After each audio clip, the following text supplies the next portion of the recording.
What's up, guys? Welcome back to Hands On channel. Just out here in the garden, and oftentimes when I'm out here working in the garden, it gets me thinking on a kind of a philosophical level, and I start thinking and wondering about different things and the meaning of words and stuff like that, what they mean now. Because as we know, our political enemies often change the meanings of words, and that's how they manipulate the populace. That's how they manipulate the sheeple that aren't paying attention. So I was just thinking about, what is freedom? What does it mean in 2021? And I guess, it means different things to different people at different times in their lives. And even as I was reflecting back, at one time in my life, it meant, the free, early on, all my roosters are out. I got a couple of roosters and they're going to be out here crowing. Well, hell, that's one example of freedom. Can you have roosters? But back to what I was saying, I was thinking, when I was a youngster, one example of freedom is when you get your first bicycle and the training wheels come off and you're free to kind of, roam up and down the street, and you extend your range over and over, or your parents do, and eventually you're allowed to go around the block and on and on and on. So that's sort of a real rudimentary level freedom there. And another one is that when you move out of your mom and dad's house, and you become your own man or your own woman or whatever, and you get your own little apartment or little shack to live in that you can barely afford, and you're scraping by on very low wages, because that's the way it is. You enter the workforce as an unexperienced or inexperienced person, you're of course going to get paid a low rate.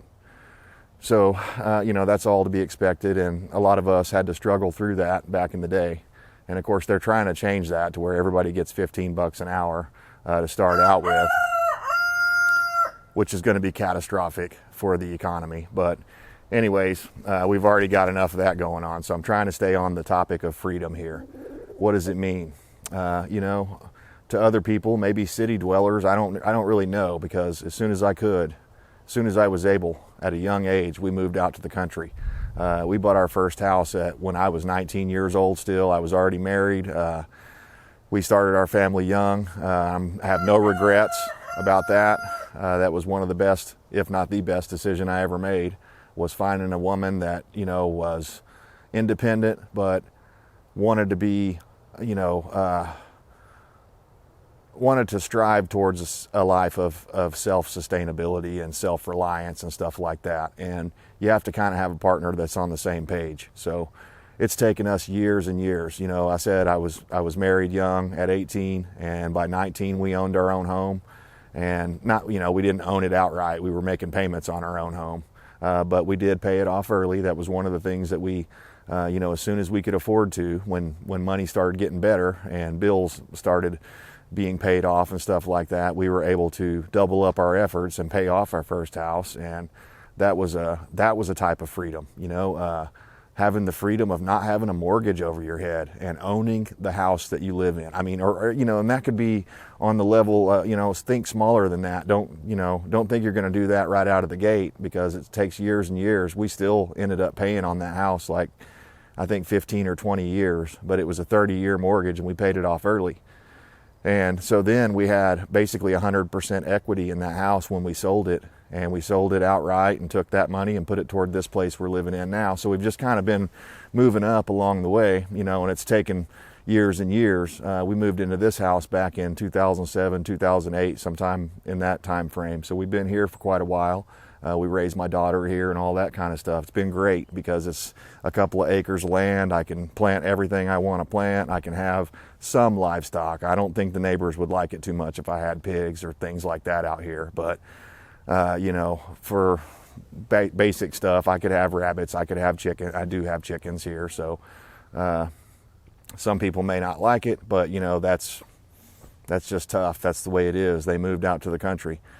Because I still consider this area the country. Some other people do not anymore, and it's changing. When I moved out here back in, let's say, 2008, it was still country, and now they've put highways in around us, extended all kinds of business. We got a McDonald's and a stoplight and all this other stuff, so it's on the decline. So therefore, that's one of the reasons my wife and I bought this new property.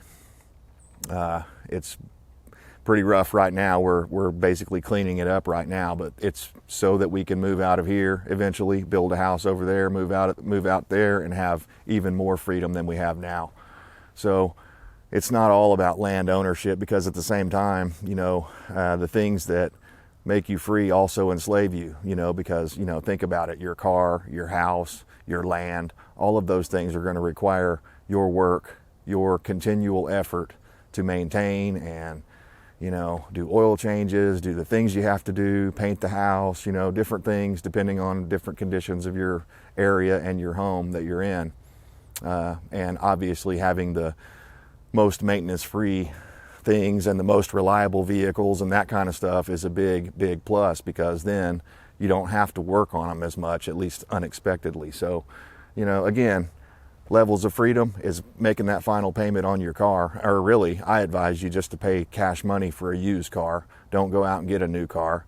My wife and I were talking about that a couple of days ago when we were driving around. I was like, I miss the old days, like the early 2000s and late 90s, back when people still had old cars and they drove them. And they drove them for a long time, way past their life expectancy. You can, with these old Chevys, you can put a rebuilt engine in them and stuff like that, rebuilt transmission, or have yours rebuilt, or buy a brand new crate engine. There's lots of ways you can go with that and keep an old vehicle working. And in my opinion, that is real world recycling. When you can get the most out of something like that, when you take care of it and you baby it along, you get the most out of a vehicle, and you drive the thing for 300, 500,000 miles before it's just finally so far gone that you can't rebuild it anymore. When you do that, that's real world recycling, instead of going out and buying that new car that may be better on fuel, but at the same time, it's going to enslave you to that payment. And not only that, all the stuff that factory has to produce, that's pollutants in the environment and stuff like that, to produce that new car. Well, now it seems like everybody has a new car. And I usually have the oldest vehicle in the parking lot. And my oldest truck that I drive around all the time is a 93 model that I've owned since like 99. I didn't buy it brand new, but I paid cash for it, $5,000 back in 99. And that truck has been the best, most reliable truck I've ever had. Knock on wood, it'll last me another decade at least before I have to even think about putting a rebuilt engine in it or anything like that, because those old 350s are just bulletproof and they're easy to work on. So let's talk about another level of freedom, mechanical freedom. At a young age, I took to mechanics, and I got into Votech. I worked around the house on our own cars and stuff like that. So if we needed to do master cylinders or clutches and different things like that along the way, that got me into mechanical work. And then I got my first job out of high school, and that was pretty much all mechanical. We were rebuilding soda machines and stuff like that and selling them back in the 90s. And that was good work for 4 or 5 years there. And then I moved off to something else. But the point is that during that time, I was reinforcing and establishing myself as a mechanic and just building up my mechanical skills. And now, I can't think of the last time I've had to pay any contractor to come to my house. The last time I had to was when we had a hailstorm back in like 2014, and it was actually an insurance job. They had to come out and replace our roof and stuff like that, and our skylight got busted, things like that. But even that, I ended up changing the skylight out because I wanted it done a certain way. I wanted to make sure it didn't leak, and I wanted a certain kind of skylight to basically make it better, more efficient in the house. Before it had one of these plastic things, and then I put a glass one in, double pane glass, and it's reduced our energy bills as a result. So that was all good. And I got that changed. But, otherwise, as far as all the plumbing, unless it was below the slab or something, there's really no reason I would call a plumber. I have no need to. Plumbing is pretty easy stuff once you get over the fear of knowing how to braze copper and stuff like that, and, dealing with lines that are under pressure and how to get that pressure off, stuff like that. Once you learn all that stuff, that's a level of freedom. Once you learn how to, replace your own siding, that's a level of freedom, because now you don't have to rely on someone else to do it, and you don't have to pay them. So it's a double win on that, because that's one of the main reasons that I got into it. Was I was like, well, I can't afford to pay the contractor back when I was a youngster.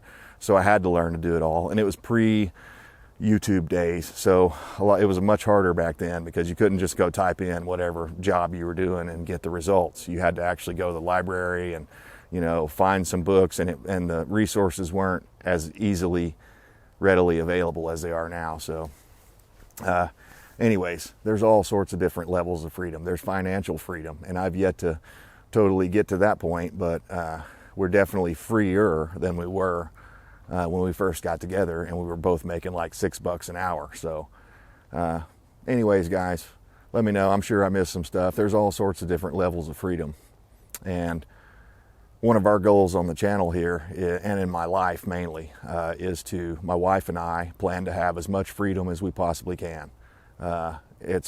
We feel it's entitled to us because it's in the Constitution, and we're going to fight for that. So we're developing a homestead out on, a large chunk of land out here that's not too far away from this house here. So it makes it easy enough for me to get in the truck and drive, 30 minutes and be there on location.